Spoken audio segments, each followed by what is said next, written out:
የአውሮፓ ታላላቅ ክለቦችን የተመለከተ ወቅታዊና ዕለታዊ ጥንቅሮችን ከምታደምጡበት የዩቲዩብ ቻናላችን የመረጃ ሰዓታችን ላይ ትገኛላችሁ። ለዚህም ሰዓት በርከት ያሉ ስፖርታዊ ጥንቅሮችን ለእናንተ ውድ አድማጮቻችን ይዘን መተናል።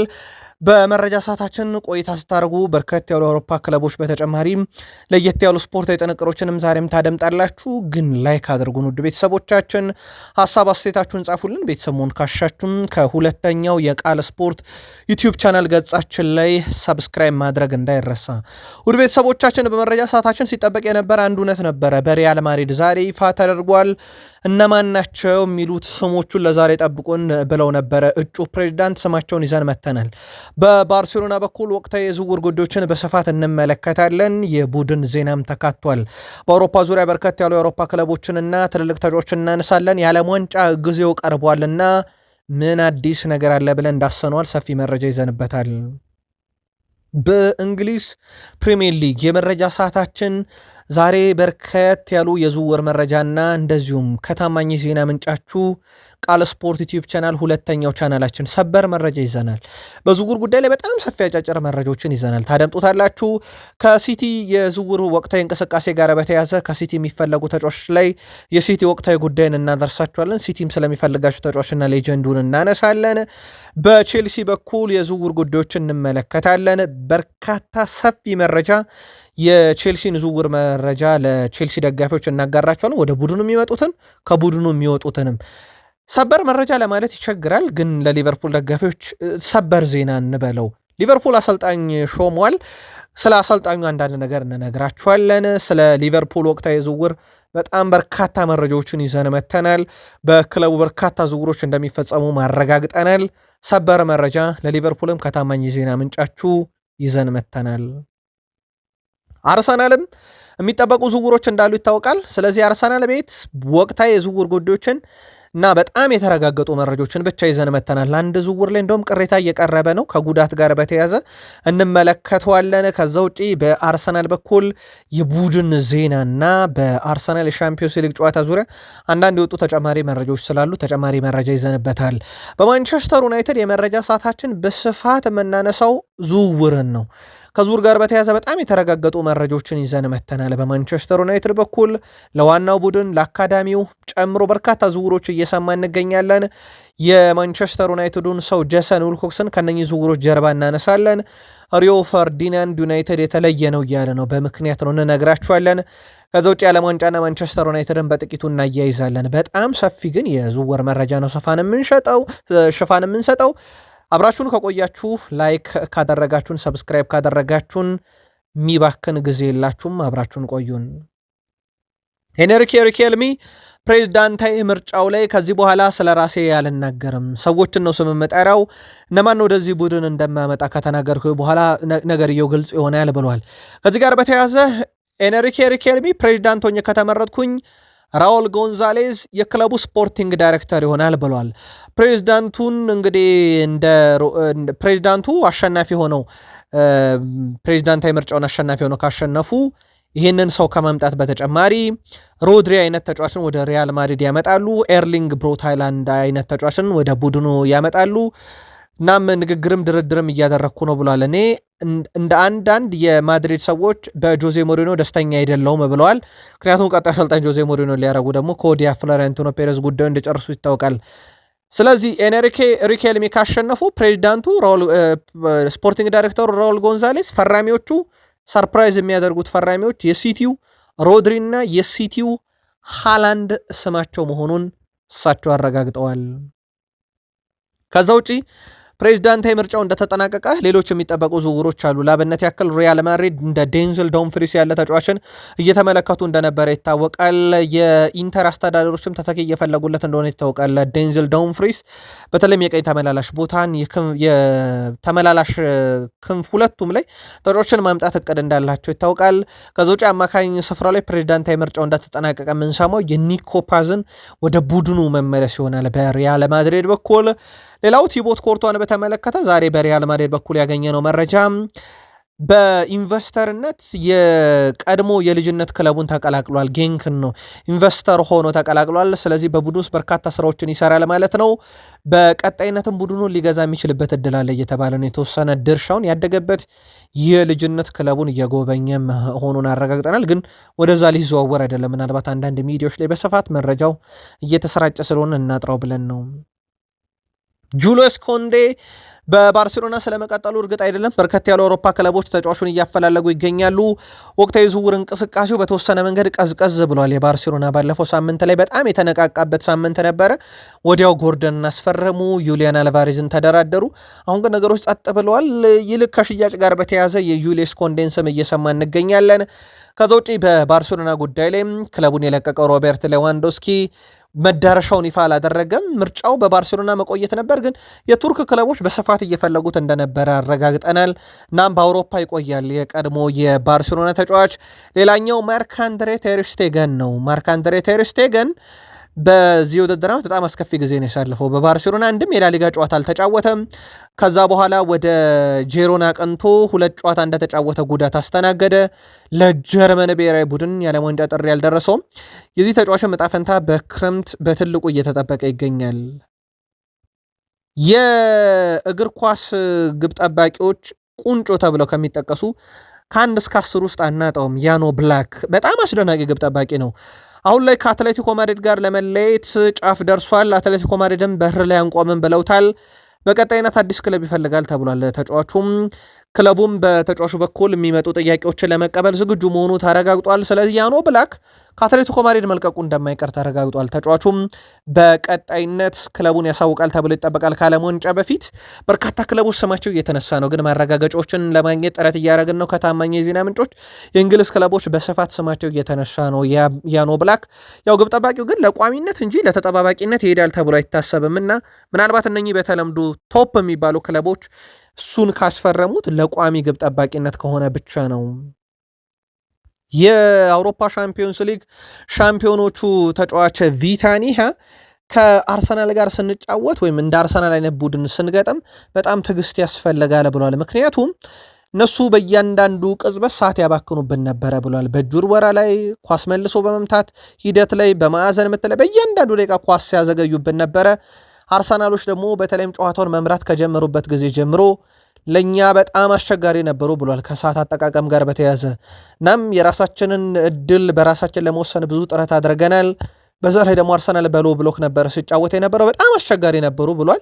በእርግጥ አርሰናል እንደ በርንሌ ያደርጎት ነበረ ፓሪሰን ጀርሜንን እስኪባል ድረስ። ፓሪሰን ጀርሜን ያ ጠራቱ አርሰናል ላይ ሊሆንለት እንዳልቻለ ይታወቃልና በጣም ከብዷቸው እንደነበረ ተናግሯል። የጨዋታ ስታይላቸው እናም በጣም ትዕግስት ያስፈልገን ነበር ብሏል። እናም ዋንጫውን ለማንሳት ከጨዋታው ትዕግስት በጣም አስፈልጎን ነበር ብሏል። ከዚህ የፍጻሜ ጨዋታ በኋላ እንግዲህ ፓሪሰን ጀርሜን ድል ካረገ በኋላ የቀድሞ የአርሰናል ሌጀንድ ቴሪ ዳንኤል ምንም እንኳን ቢበሳጭም ያው የቀድሞ ክለቡ ሽንፈት ገጥሞት የሀገሩ ክለብ ግን ደምቋል። ሉዊስ ኤንሪኬ እና ፓሪሰን ጀርሜን የፈረንሳይን የእግር ኳስ አብዮት ቀይረውታል ብሏል። እናም የፈረንሳይ ቡድን በእንደዚህ አይነት መንገድ ሲጫወት ወይም ድል ሲያደረግ አላየውም ብሏል። ከኦሎምፒክ ደ ማርሴይ 90ዎቹ ቤት በጣም የተሻለ ቡድን ነበረ። ከዛ በኋላ ግን እንዲህ አይነት ነገር አላየንም በሀገረ ፈረንሳይ። ሉዊስ ኤንሪኬ እና ፓሪሰን ጀርሜን የፈረንሳይን የእግር ኳስ አብዮት ቀይረውታል ብሏል። ምንም እንኳን እሱ በዋንጫ ፉክክሩ ዘንድ እነ ቡካዮ ሳካን እኛ ላሳካ ነው እናንተ ግን አደራ ብሎ ቃል አስገብቷቸው ነበረ። በእርግጥ አርሰናሎች እነ ጄሚ ካራገር እንዳሉት አርሰናል ከዚህ በተለየ መንገድ ተጫውቶ ፓሪሰን ጀርሜን ሊያሸንፍ አይችልም ነበር። ምክንያቱም ፊት መስመሩ በጣም ጥራት አልነበረውም። አርሰናል ሊያሸንፍ በሚችልበት መንገድ ሞክሮ ነው ያልተሳካው ማለታቸው ይታወቃል። ሚኬል አርቴታ አርቴታ ደግሞ ለቀጣይ ዓመት ተስፋ እንዳለን ያየነበት ፍጻሜ ማለታቸው ይታወቃል። ይህ ዓለም ዋንጫ ቀርቧል። ውድ ቤተሰቦቻችን ጁን 11 2026 ይጀምራል። ቀን ቁጠሩ። ይህን መረጃ ከተከታተላችሁበት ጊዜ ጀምሮ ፊፋ ከዚህ በኋላ ቀጣለሁ ብሏል። ግብ ጠባቂዎችን በምን እንደሚቀጣቸው ደግሞ እንንገራችሁ። ከዚህ በኋላ ግብ ጠባቂዎች የውሸት ጉዳት አይነት ነገር አድርገው ሰዓት ለመግደል ጥረት የሚያደርጉ ከሆነ እቀጣለሁ ብሏል። ስለዚህ ይህንን የሚያጣራበት መንገድ እንዴት ነው የሚለው ነገር በጣም ወሳኙ ነገር ይሆናል። ስለዚህ ተጫዋቾች እንግዲህ በግብ ጠባቂ የጉዳት ሂደት ላይ በጣም የተለየ ነገር እንዲያደርጉ ተጫዋቾች ሕክምና እንዳይሰጡ ይልቁንስ ግብ ጠባቂዎቹ የጉዳት ሁኔታቸው ፌክ ነው ብሎ ፊፋ ካረጋገጠ እንዲቀጡ ቢጫ ካርድ እንዲሰጣቸው ወይ ቀይ ካርድ እንዲሰጣቸው አደርጋለሁ እያለ ይገኛል። ቢጫ ካርድ ካለባቸው እናም ፊፋ ከዚህ በኋላ በዓለም ዋንጫ ላይ የሚባክን አንዲት ደቂቃ እንዲኖር አልፈቅድም እያለ ይገኛል። የዓለም ዋንጫ ከነ ብዙ ነገሩ ሊጀመር ጥቂት ቀናት ብቻ ቀርተውታል። ውድ ቤተሰቦቻችን ከሁለተኛው የቃል ስፖርት ዩቲዩብ ቻናል ለዚህ ሰዓት መርጠን ያሰናዳላችሁን ጥንቅሮች እያስደመጥናችሁ እንገኛለን። ይሄኛውንም ሁለተኛው የቃል ስፖርት ዩቲዩብ ቻናል ገጽ ላይክ፣ ሰብስክራይብ፣ ሼር ማድረግ እንዳይረሳ። የክረምት የዝውውር መስኮት የዓለም ዋንጫ በዚህኛውም የዩቲዩብ ገጻችን በስፋት ይዳሰሳል። ላይክ አድርጉን፣ አበረታቱን። ከ32,000 በላይ ሰብስክራይበር አለን። በዋናው የዩቲዩብ ገጻችን ቃል ስፖርት ዩቲዩብ ቻናል ደግሞ 92,000 በላይ ሰብስክራይበር እንደደረሰን ይታወቃል። ለ100,000 እዚኛው ላይ 50,000 እየተንደረደረን ነው። አብራችሁን ቆዩ። ወደ ፕሪሚየር ሊግ መረጃችን ተሻገርን። የሚድልስቦሮን አማካይ እናስቀድም። የሚድልስቦሮ አማካይ ሃይደን ሃይኬን ክለቡ ለፕሪሚየር ሊግ አለማለፉን ተከትሎ በዚህ ክረምት ክለቡ ይለቃል ተብሎ ይጠበቃል። ሻምፒዮንሺፑ የዓመቱ ምርጥ ተጫዋች ተብሎ የተሸለመው ሃይደን ሃይኬን በክለቡ የ1 ዓመት ኮንትራት ብቻ ይቀረዋል። የ3 ዓመቱ አማካይ በዝውውር መስኮቱ መጀመሪያ አንዱን የሊግ ክለብ ይቀላቀላል ተብሎም ይጠበቃል። ተጫዋቹ በበርካታ የፕሪሚየር ሊግ ክለቦች ይፈለጋል። ስም ለመጥቀስ ያክል ኤቨርተን፣ ቶትናም፣ ክሪስታል ፓላስ ከቢግ ሲክስ ክለቦች ውስጥ ደግሞ እንደ ማንቸስተር ዩናይትድ ያለ ክለብ በካሪክ በኩል ተጫዋችን ይፈልጋል ተብሏል። እንመለሳለን የዩናይትድ ዝውውር ላይ ከዚህ ተጫዋች ጋር በተያዘ ግን አንድ የፕሪሚየር ሊግ ክለብ ይቀላቀላል ሲል አትሌቲክ አረጋግጧል። ሞርጋን ሮጀርስ በዚህ ክረምት አስቶን ቪላን ይለቃል ተብሎ እንደሚጠበቅ ለክለቡ ቅርብ የሆኑ ምንጮች አረጋግጠዋል። አስቶን ቪላ በበኩሉ ቀሪ 5 ዓመት ውል ያለውን ሮጀርስን ለማቆየት ዋና እቅዳቸው ነው። ተጫዋቹ በበርካታ የፕሪሚየር ሊግ እና የአውሮፓ ትልቅ ክለቦች እየተፈለገ እንደሆነ ይታወቃል።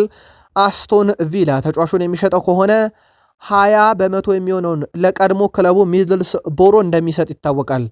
ክለቡ ተጫዋቹን ከሚድልስቦሮ በ7 ሚሊዮን ፓውንድ ሲገዙ ከወደፊት ሽያጩ 20% እንሰጣቸዋለን ብሏል። ስለዚህ አስቶን ቪላ ያቺ 20% ገንዘብ እያሰበ ነው ሽያጩን የሚያደርገውና ከሸጠውም በጣም ትልቅ ገንዘብ ይቀበላል። ዋና ቀዱ ግን ማቆየት ነው። ለመሆኑ የሞርጋን ሮጀርስ ጉዳይ የት ነው ካላችሁን ደግሞ ጥቂት ደቂቃ አብራችሁን ቆዩ። ተጨማሪ መረጃ ይዘንበታል። በቢግ ሲክስ ክለቦች በዝውውር መስኮቱ ከሲቲ ጋር ቆይታው እርግጥ ያለው ነው። ሳቪኖን በተመለከተ ቶትናሞች ዳግም ተመልሰው መጥተዋል። ቶትናም ሆትስፐርሶች በአሁኑም የክረምት የዝውውር መስኮት ሳቪኖን የግላቸው የማድረግ ፍላጎት አላቸው። ቶትናም በአሁኑ ሰዓት የሳቪኖን ዝውውር በተሳካ ሁኔታ እንደሚያጠናቅቁ ተማምነዋል የተባለው በተለይም ተጫዋቹ በሲቲ ቤት ያሳለፈው የውድድር ዓመት ጥሩ የሚባል እንዳልነበረ ይታወቃል። በአሁኑ ሰዓት በቶትናምና በማንቸስተር ሲቲ መካከል ያለው ድርድርም አዎንታዊ ነው ተብሏል። ኦፊሻል ድርድር ባይደረግም አምና ጀምሮ ግን ድርድር ያልተቋረጠ ነበረ ተጫዋቹን በማስፈረም ሂደት ላይ። በዚህ ዝውውር ጉዳይ ላይ ግን አንድ የዝውውር አካልም ሊሆን የሚችል ተጫዋች ሊኖር ይችላል። ማንቸስተር ሲቲ ከቶትናም የሚፈልጉት ተጫዋች አለ። ይሄም የስፐርሱ በጣም ወሳኝ ተጫዋችን በተመለከተ ነው። ፔድሮ ፓሮን ነው። ይሄ ምናልባትም የሳቪኖ ዝውውር አካል ሊሆን ይችላል እየተባለ ነው፣ ከገንዘብ ጋር ማለት ነው።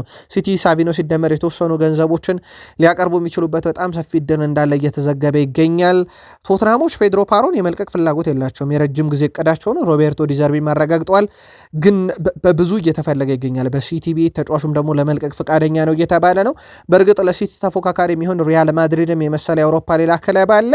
ሌላው መግቢያችን ላይ ሪኬልሚ ፕሬዚዳንታዊ ምርጫውን ካሸነፍኩኝ ሮድሪና ሃላንድን ከሲቲ ያመጣለው ስፖርቲንግ ዳይሬክተሩን ራውልን ካደረግኩ በኋላ ማለታቸው ይታወቃል። በዚህ ጉዳይ ላይ ሲቲስ አቋም ብለን ፈትሸን ነበረ። ስካይ ስፖርት የሲቲ አቋም ሁለቱንም መሸጥ አይደለም፣ ግን የሮድሪ ነገር ሞር ክለቡን የሚያልቀቅና ወደ ማድሪድ የመሄድ የማዘንበል ነገር አለና በጣም ትልቅ ገንዘብ ይፈልጋሉ። ሮድሪ ደግሞ 1 ዓመት ኮንትራቱ ላይ ይቀራል። ያ ነገር ምናልባት ለዝውውሩ እንቅፋት ሊሆን ይችላል። ግን ከተሸጡ የአውሮፓን የዝውውር ሪካርድ ሰብረውን ሲቲ ግን ለገንዘብ ብሎ ሳይሆን የሚሸጣቸው ተጫዋቹ ከፈለጉ ብቻ ነው የሚል መረጃን ይዞ ወጥቷል። ሰርጆ ኩናጌሮን የሚረሳ ሲቲ ያለ ተብሎ አይታሰብም። አርጀንቲና ኮከብ ፍጹም አስደናቂ ጊዜን በፕሪሚየር ሊግ አሳልፈዋል። የፕሪሚየር ሊግ ዋንጫ ሲገኙ የፕሪሚየር ሊግ የወርቅ ጫማን በመውሰድ ደረጃ የፕሪሚየር ሊጉ ያችን ታሪካዊ ግብ ለሲቲ በማስቆጠር ረገድ የሚረሳው ሰው የለም። በኋላም ላይ ያው ከጋርዲዮላ ጋር በተወሰነ መንገድ ሰጣ ገባ ውስጥ ገባ። በእርግጥ ክለቡን መልቀቂያ ጊዜው ሰዓቱም ደርሶ ነበረ። ከዛ ወደ ባርሴሎና ቀና። ግን በባርሴሎና በአጋጣሚ የጤና እክል ምክንያት ጫማ ለመስቀል ተገደደ። በሲቲ ቤት የማይረሳው ሰርጂዮ ኩን አጉዌሮ 38 ዓመት ሞልቶታል። የማትረሱለት ብዙ ቅጽበቶች አሉ፣ ግን አንዷ መቼም አትረሳም። ሲቲዝኖች ስለ አጉዌሮ ጥቂት ነገር በሀሳብ መስጫ ሳጥናችን ላይ ጻፉልን። ቼልሲ ደረስን። ቼልሲዎች በብዙ የሚጠበቁበት ክረምት ነው። ራሳቸውን ያጠናክራሉ ተብሎ ይታሰባል። በርካታ የዝውውር መረጃዎችን አገኘን ከቼልሲ ጋር በተያዘ ውድ ቤተሰቦቻችን የቼልሲ ደጋፊዎች ላይክ እያረጋችሁን ቆዩን። ቼልሲ በዚህ ክረምት በቋሚ አሰላለፍ መካተት የሚችሉ ቢያንስ 2 ተጫዋቾችን ለማስፈረም አቅዷል። ሰማዮቹ በአውሮፓ መድረክ አለመሳተፋቸውን ተከትሎ ብዙ ተጫዋቾችን ለማስፈረም እቅድ አልያዙም። በዚህ ምክንያት አንድ የመሃል ተከላካይና ሁለገብ የፊት መስመር ተጫዋችን ማስፈረም ብቻ አቅደዋል። በሌሎች ቦታዎች ላይ የሚኖሩ ፊርማዎች በሌሎች ተጫዋቾች ሽያጭ ላይ የተመሰረቱ ይሆናሉ ተብሎ ይጠበቃል። ሰማዮቹ በአሁኑ ሰዓት ላይ ዝርዝራቸው እስከያዟቸው እንግዲህ ተጫዋቾች መካከል ሞርጋን ሮጀርስ አንዱ ነው ተብሏል። በሌላ በኩል ከሊቨርፑል በነፃ የተለያየው ኮናቴም በመመልከት ላይ መሆናቸውም ተረጋግጧል። ከፈረንሳይ የሚወጡ ዘገባዎች ደግሞ ቼልሲ በፋይናንስ በይፋ ባያረጋግጥም የስትራስቡርጉን ቫለንቲን ባሮኮን እንዳስፈረሙም ይፋ እየተደረገ ይገኛል። በወቅታዊ የቼልሲ ዝውውር ጉዳይ ላይ ስፔናዊ ተጫዋች ማርክ ኩኮሪያና እንደዚሁም ደግሞ አርጀንቲና ኤንዞ ፈርናንዴዝ በክለቡ ያላቸው ቆይታ አልተረጋገጠም። ክለቡን ሊለቁ የሚችሉበት እድል አለ። በሌላ በኩል ቼልሲ አንዱን የፊት መስመር አጥቂ ለመሸጥ ማቀዱ ሲነገር ከኒኮላስ ጃክሰንና ሊያም ዴላፕ አንዳቸው ይለቃሉ ተብሎ ይታሰባል። የቼልሲ ደጋፊዎች በቃል ስፖርት ዩቲዩብ ቻናልም በዚህኛው ዩቲዩብ ገጻችንም ጃክሰን ቆይቶ ሊያም ዴላፕን መሸጥ እንደሚመርጡ ሲጠቁሙ ነበረ። እንዲሁም ቼልሲ የተወሰኑ የማል ተከላካዮችን ለመሸጥ እያሰበ እንደሚገኝ ተገልጿል። ቼልሲ ወደፊት ቆይታቸው ያልተረጋገጡ በርካታ ተጫዋቾች መኖራቸው በክለቡ የታወቀና የተረጋገጠ ነገር ነው። ቶንሲ አድራቢው በክለቡ አስተዳደር ዘንድ ትልቅ ግምት የሚሰጠው ተጫዋች ሲሆን ክለቡ ተከላካዩን እንዲለቅ ፍላጎት እስካሁን አላሳየም። ቼልሲ ቋሚ አሰላለፍ የሚጀምር አንድ ወሳኝ ተከላካይ ለማስፈረም እየተንቀሳቀሰና እሱም ኮናቴ ሊሆን እንደሚችል ግን የታወቀ ነው። ከዛ ውጪ አንድሬ ሳንቶስ በቡድኑ ይቆያል። ቼልሲ እሱን የመሸጥም የመልቀቅም ምንም አይነት ፍላጎት የለውም። በውሰት ይሄዳሉ ከተባሉ ተጫዋቾች ዝርዝር ውስጥም የለም ይላል የዛ አትሌቲክ መረጃ። ታሪክ ጆርጅን በተመለከተ ክለቡን በቋሚነት ይለቃል ተብሎ ይታሰባል። ዣቪ አሎንሶ አስቀድሞ ለክለቡ እንዳስታወቀው በቡድን ውስጥ ለጨዋታ 100% ዝግጁ ሆኑና ለፉክክር 100% ዝግጁ ሆኑ እንጂ የሚያድጉ ተጫዋቾችን እድል ላይሰጥ ይችላል። ይህም ቼልሲ በሚያደርጋቸው ፈራሚዎች ላይ እንግዲህ ጥንቃቄ እንዲያደርግ አንዱ ማሳሰቢያ ሲሆን በዛው ልክ ደግሞ ክለቡን እንዲለቁ የሚያደርጋቸውን ተጫዋቾች ይኖራሉ። እንደ ታሪክ ጆርጅ ያሉ በቋሚነት ኤቨርተንን ይቀላቀላል ተብሎ ነው በትልቁ ከቼልሲ ጋር በተያዘ እየተጠበቀ የሚገኘው። ዣቪ አሎንሶ የራሳቸውን ቡድን የመገንባት ሂደቱ ያው እርግጥ እየሆነ መጥቷል። ምክንያቱም ኮከቦቻቸው በራሳቸው መንገድ ክለቡን ሊለቁ የሚችሉበት ሁኔታ እየመጣ ስለሆነ በቡድን ውስጥ ማለት ነው። ምናልባት ግን የሊያም ዴላፕና የጃክሰንን ጉዳይ ስላነሳ ነው የአሰልጣኙ ምርጫ እርግጥ አልሆነም። ግን ይህንን ምርጫ ለመወሰን የቅድመ ውድድር ዝግጅት በትልቁ አሁን እየተነሳ ነው። ጃክሰን ይቆይ ወይስ ሊያም ዴላፕ ይቆይ በቡድኑ የሚለው የቀድመ ውድድር ዝግጅት ሞር ይሄን ነገር ለመወሰን ይጠቀሙበታል ተብሏል። የቼልሲ ደጋፊዎች ግን አብዛኞቹ ይጻፉልን ሊያም ዴላፕ ይልቀቅ ነው። የተለየ ሀሳብ ካለ ግን ቼልሲ ያንጻፉልን። ሰበር ዜና ለማለት ይቸግራል። ምክንያቱም ቃል ስፖርት ዩቲዩብ ቻናል ትላንት ምሽት በሰራ ነው ዘገባ 100% የተረጋገጠ አንዴራው ላይ ሊቨርፑል አሰልጣኝ ይሆናሉ ብለናችሁ ነበር። ከታማኝ ምንጮች ያረጋግጣል። የመርሳይዱ ክለብ ሊቨርፑል አሰልጣኝ አንዴራው ላይ ለመሾም ከስምነት ደርሷል። ቀጣዩ አሰልጣኝ ሆነዋል። ከአሰልጣኝ አንዴራው ጋር ቅጥር ንግግር ላይ የከረመው ሊቨርፑል በስፖርቲንግ ዳይሬክተሩ ሪቻርድ ሂውዝ በኩል ነገሩ እንደሚያልቅም ቀድሞ የታወቀ ነገር ነበረ። የ43 ዓመቱ አሰልጣኝ አንዲ ኢራኦላ ሊቨርፑልን የመረከብን ፍላጎት ስለነበራቸው የፓላስን ጥያቄ ውድቅ አድርገውት ነበረ። የሊቨርፑል ኃላፊዎች በማጥቃት ላይ የተመሰረተ ጉልበት ያለውን ፈጣን እግር ኳስ አጨዋወት ለመከተል እኚህ ሰው ያስፈልጉናል ብለው ነበረ። አንዲ ኢራኦላ በበርንማውዝ የሰሩት ነገር ሊቨርፑል ከሚፈልገው ጋር ይገጥማል፣ ይጣጣማል የሚል እምነት አድሮባቸው የነበሩት እነ ሪቻርድ ሂውዝ ስሎትን ሳያሰናብቱ ከበርንማውዝ እንዲኮበልሉ ማስደርጓል የሚል ሐሜት አሁን መጥቶባቸዋል። ካስተዋላችሁ የስሎትን ስንብት ሳንሰማ እሳቸው በዓመቱ መጨረሻ ከበርንማውዝ እንደሚለያዩ አረጋግጠው ነበረ። እናም ከበርንማውዝ ሲለያዩም አንድ ትልቅ ክለብ ሊረከቡ ነው እየተባለ ነበር። በስተመጨረሻም የሊቨርፑል አሰልጣኝ ሆነዋል። የመርሳይዱ ክለብ ሊቨርፑል የፊት መስመር ተሰላፊውን ለማስፈረም እንግዲህ ቅድሚያ ሰጥቶ እየሰራ ነው። ሳላ ጋር የተለያየው ሊቨርፑል እንደ ፍሬድሪኮ ኬዛም አይነት ተጫዋች ያጣል ሳይሆን ይለቃል። ሁጎ ኤኪቲኬ በጉዳት ምክንያት ለረጅም ጊዜ ከሜዳ ይርቃል። እንዲሁም ሊቨርፑል የመሃል ሜዳና የቀይ መስመር ቦታውን ለማጠናከር ገበያው ላይ መውጣቱ አይቀርም። ኮናቴ ቦታውን ለቆት ሄዷል። ግን እዚህ ቦታ ላይ አማራጮች አሉት። እንደ ጀርሜ ጃኩዌት ያሉ ተጫዋቾች እንዳሉ ይታወቃል። ሊቨርፑል በአሁኑ ሰዓት ታዲያ ዋና ኢላማው ያደረገው የአርቢ ሌይፕዚጉ የክንፍ ተጫዋች የአንዲዮ ሜንዲ መሆኑ ሲታወቅ ተጫዋቹ ባለፈው ዓመት በሌይፕዚግ በ33 ጨዋታ 12 ጎሎችን አስቆጥሯል። ምርጡ ድሪብለር ሆኖ አጠናቋል የጀርመን ቡንደስሊጋን። በዚህ ጉዳይ ላይ ሁስኮርድም የዓመቱ ምርጥ ብሎ እንደመረጠው ይታወቃል። ከዚህ ጋር አያይዘን ግን ብቸኛው ፈላጊ እንዳልሆነ ሊቨርፑል ፓሪስ ሰን ዠርሜን እንዳለ ባርኮላ በዝውውር ውስጥ እንዳለ ተጠቁሟል። ሊቨርፑል አሁን እየሰራበት ያለ ግን ምናልባት ለአድማጭ ተመልካቾቻችን አሁን እየሰራበት ያለ ጥንቅቅ ያለ ዝውውር ግን ይህ ዝውውር ነው። የመከላከል ስፍራው ዴንዝል ዶምፍሪስ ተይዟል። በ25 ሚሊዮን ዩሮ የውል ማፍረሻ አለው። ማድሪድ ቀንደኛ ተፎካካሪ ይሆናል። የመሃል ሜዳ ክፍሉን እንደ አዳም ዋርተን አይነት ተጫዋቾች በትልቁ ስማቸው እየተነሳ ነው። ብቸኛው ግን አይደለም።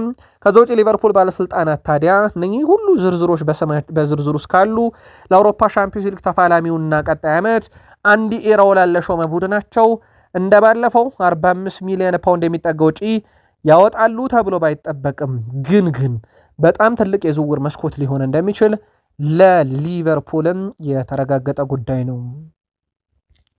አርሰናል ደረሰን። ውድ ቤተሰቦቻችን በአርሰናል ጉዳይ ላይ ያው የሚጠበቀው የዝውውር ጉዳይ ነው። ስለዚህ እሱን እናንሳ።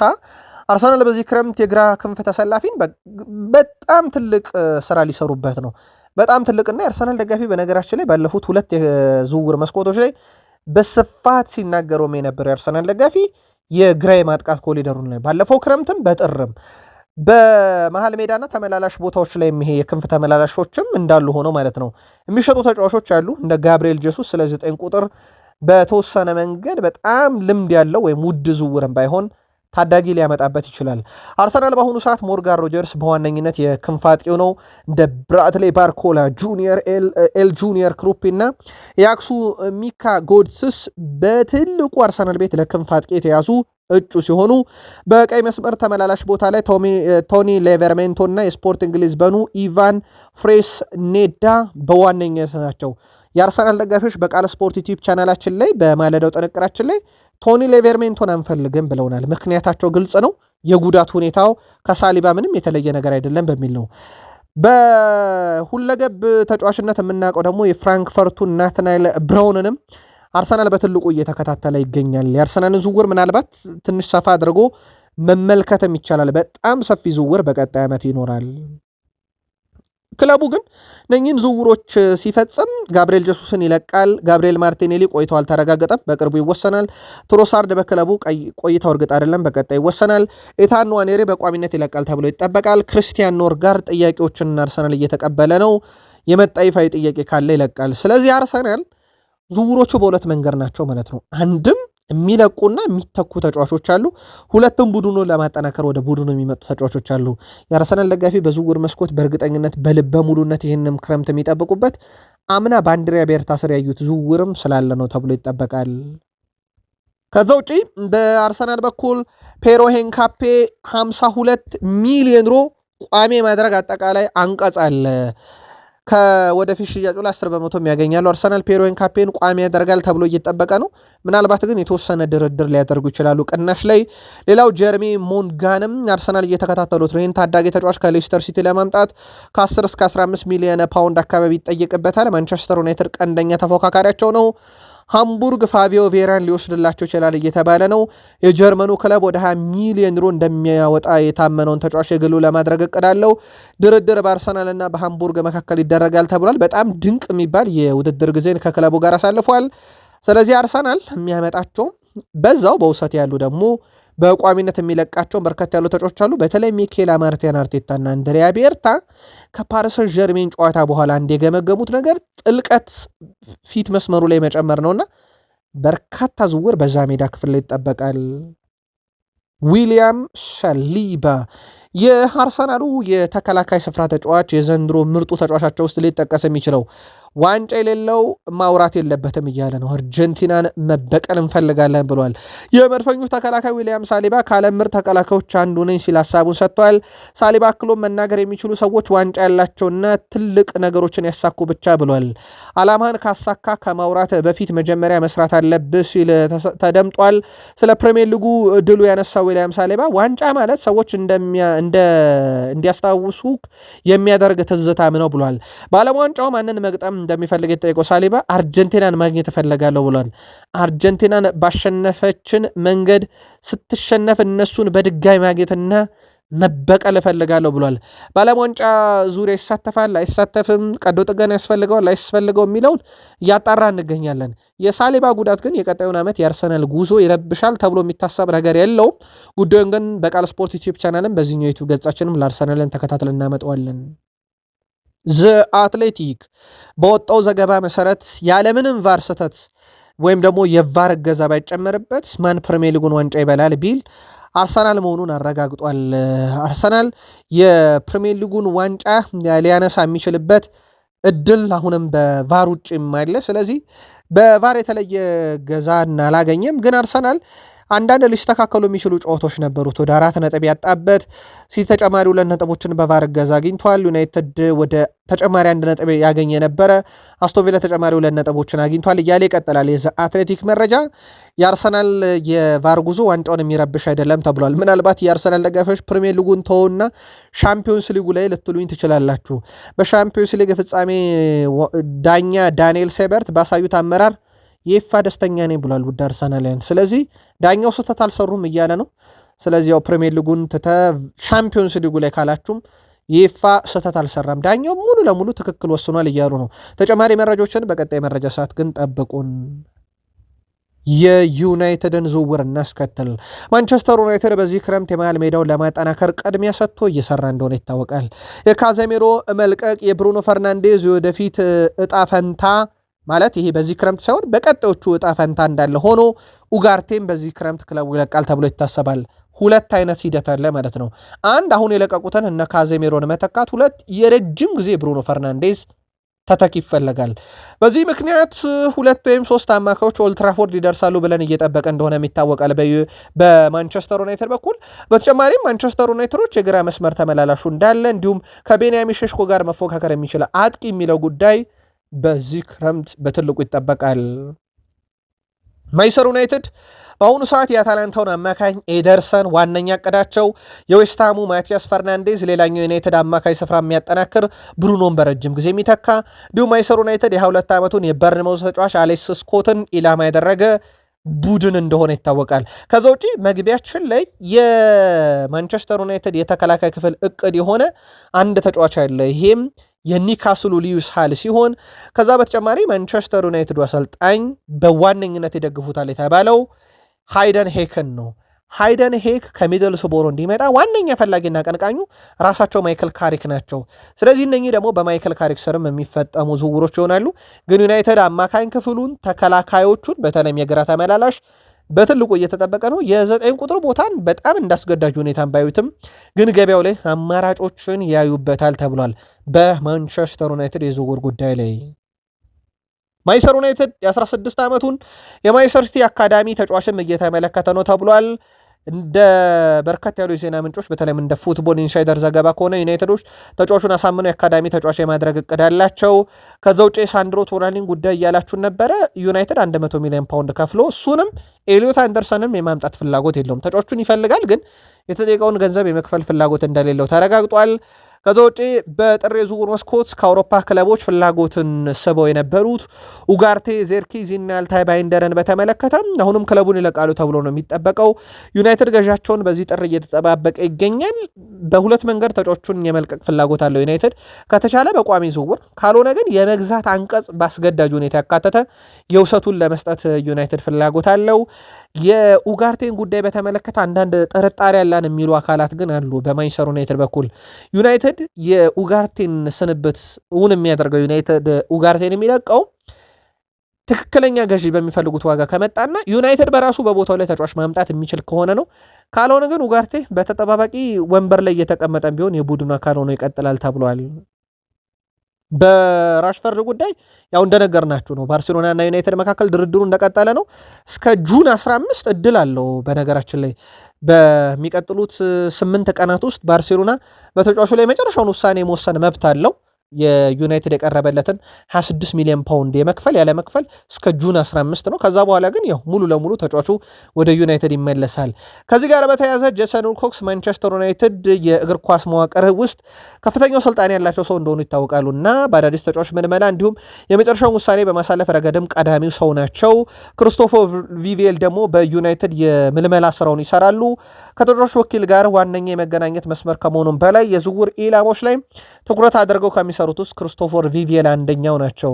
ቪቪየል ባለፈው ክረምት ቤንያሚን ሼሽኮን ከሌብዥን ጋር አስኮብልለዋል። በቪቪየል ስር ሆኖ ሪፖርት የሚያደርገው ደግሞ የዩናይትድ አዲስ ስካውቲንግ ኃላፊ ካይል ማክዊን ይባላል። ተጫዋቾችን እየመለመለ ነው። ጠንካራ ስራ እየተሰራ ነው ተብሏል። በዩናይትድን በኩል በጣም ትልቅ ዝውውሮች ከዓለም ዋንጫ በፊት በሚቀጥሉት ጥቂት ቀናቶች ውስጥ ይሰማሉም ተብሏል። የዩናይትድ ቅድመ ውድድር ዘመን መርሃ ግብርን በተመለከተ ደግሞ ሪዮ ፈርዲናንድ ሀሳቡን ያጋራል። ገና ካሁኑ ሻምፒዮንስ ሊግ ላይ ትኩረት አድርጓል ዩናይትድ ብሏል። የውድድር ዘመኑ ከመጀመሩ በፊት ከአትሌቲኮ፣ ፒኤስጂ፣ ሊድስ እና ሚላን ጋር የሚደረጉ ጨዋታዎች ለዩናይትድ አንዳች የሚያመላክቱት ነገር አለ እያለ ነው ሪዮ ፈርዲናንድ። ይሄም ለአውሮፓ ሻምፒዮንስ ሊግ ቡድኑ ምን ያህል እንደተዘጋጀ ነው ብሏል። በጣም ወድጄዋለሁ ብሏል የዩናይትድን ቅድመ ውድድር መርሃ ግብር፣ ምክንያቱም የቡድኑ ትክክለኛ ደረጃ የሚያሳዩ ተፋላሚዎች ናቸው እነኚህ ፓሪስ ሰን ዠርሜንም፣ አትሌቲኮ ማድሪድም፣ ሚላንም ሊድስም ብሏል እና ከፕሪሚየር ሊግ ያው ሊድስን ብቻ ነው፣ ሌሎቹ አውሮፓ ግዙፍ ክለቦች ናቸው። ከዚህ ጋር በተያያዘም እንግዲህ ለማይክል ካሪክ ምን ላይ እንዳለ በደንብ አቅሙን እንዲገነዘብ የሚያደርጉም ጨዋታዎች ናቸው። ዩናይትድ እንደገና ራሱን በከፍተኛ ደረጃ ማወዳደር ከፈለገ ዝግጅቱን በደንብ እንዲያጠናክር ደግሞ ዝውውሮቹ ላይ በፍጥነት መስራት አለበት። ዝግጅቶቹን ግን ወድጃቸዋለሁ ብሏል። የዩቲዩብ ገጽ ቤተሰቦቻችን የእናንተስ የዩናይትዳውያን ምልከታ እንዴት ያለ ነው? ጻፉልን። ዩናይትድ ገንዘብ ለማግኘት ብዙ አማራጮችን ዘንድሮ ዘርግቶ እየሰራ ነው። አንደኛው የተጫዋች ሽያጭ ነው። ሁለተኛው ተጫዋችን ራሱ ከክለቡ መቀነስ ነው። ይሄ ኮንትራታቸው መጠናቀቂያ ላይ የደረሱትን ውላቸውን ከማራዘም በተጨማሪ ሌላኛው ከወደፊት ሽያጭ አገኝባቸው ያለው እነ ሜሰን ግሪኑን እየጠበቀ ነው። ሌላኛው ለዩናይትድ በትልቁ እየጠበቁት ያሉት የዓለም ዋንጫ ላይ የላኳቸው ተጫዋቾች ረጅም ርቀት ይሄዳሉ በሚል ነው። በውድድሩ ላይ 13 ተጫዋቾች ዩናይትድን ወክለው ይሳተፋሉ። ብሩኖ ዲያጎ ዳሎ ለፖርቱጋል፣ ኮቢ ሜኖ እና ራሽፈርድ ለእንግሊዝ፣ ሌሳንድሮ ማርቲኔዝ ለአርጀንቲና፣ ካዜሜሮ እና ማቲያስ ኩኛ ለብራዚል፣ ሞሮኮ፣ ኡራጋይ፣ አይቮሪኮስ፣ ቱርክ፣ ቤልጅየም እና ስኮትላንድ ይጠቀሳሉ። ዩናይትድ በአብዛኞቹ ተጫዋቾች ረጅም ርቀት ይሄዱልናል የሚል እምነት አላቸው በብሔራዊ ቡድናቸው ጥንካሬ ደረጃና በዚህ ምክንያት ተጨማሪ ገንዘብ እናገኛለን ብለው ዩናይትዶች በእቅዳቸው ውስጥ ይዘውታል። ያም ይመስላል የኢኤስፒኑ አምደኛ ሮብ ዳውሰን ዩናይትድ ከ200 እስከ 250 ሚሊዮን ፓውንድ ለዝውውር በጀት ይበጅት እንጂ ከዚህ የላቀ በጀት ሊሆን ይችላል ከሽያጭ ከሌሎች ጥቅማ ጥቅም የሚያገኘው ማለቱ ይታወቃል። ቃል ስፖርት ዩቲዩብ ቻናልም ይሄኛው 32,000 ሰብስክራይበር ያለው የዝውውር ቻናላችንም በዝውውር ጉዳይ ላይ ትኩረት ሰጥተን መረጃዎችን እናደርሳችኋለን። ሰብስክራይብ አድርጉን፣ ከዛ የደወል ምልክቷን ተጫኑ። ቃል ስፖርት ዩቲዩብ ቻናልም የዝውውር ቻናላችንም ለእናንተ ውድ አድማጮቻችን ታማኝ የዜና ምንጮችን ዋቢ እያደረገን መረጃ ማሰራጨታችንን እንቀጥላለን። ስለነበረን ቆይታ አመሰግን። መልካም ቀን ይሁንላችሁ።